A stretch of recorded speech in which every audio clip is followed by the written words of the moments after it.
আসসালামু আলাইকুম। কেমন আছেন সবাই? দেখতে পাচ্ছেন আমি ডিম ভুনা করছি। ডিমটা আমার ভুনা হয়ে গিয়েছে। এখন আমি এর মধ্যে শাপলা দিয়ে দিব।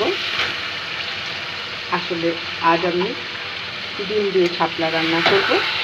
আমি শাপলাটা একটুখানি ভাপ দিয়ে পানিটা ফেলে দিয়েছি। সবসময় যে মাছ দিয়ে খেতে হবে তার কোনো কথা নেই। ভাবলাম আজ একটু ডিম দিয়ে রান্না করে খেয়ে দেখি কেমন লাগে। নিশ্চয়ই ভালো লাগবে ইনশাআল্লাহ। যেহেতু আমি শাপলাটা একটু ভাপ দিয়ে ফেলে দিয়েছি পানিটা, সেজন্য আমি এখানে খুব বেশি পানি অ্যাড করব না, একটু মাখা মাখা করব। আমি পেঁয়াজটাকে একটু ভেজে নিয়ে তারপর একটু জিরের গুঁড়ো, ধনিয়ার গুঁড়ো একদম অল্প অল্প করে আর 2 টুকরো রসুন আমি একটু থেতো করে দিয়েছি। এছাড়া আমি আর কোনো মশলা দিইনি। দিয়ে ভালো করে মশলাটা ভুনে নিয়ে তারপর ডিমটা ভুনে এরপর আমি শাপলাটা দিয়ে দিয়েছি।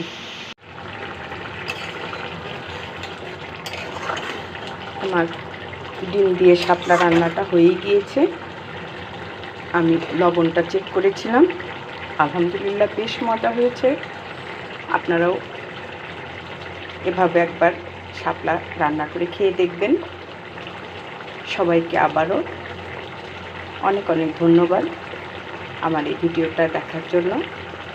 আসসালামু আলাইকুম।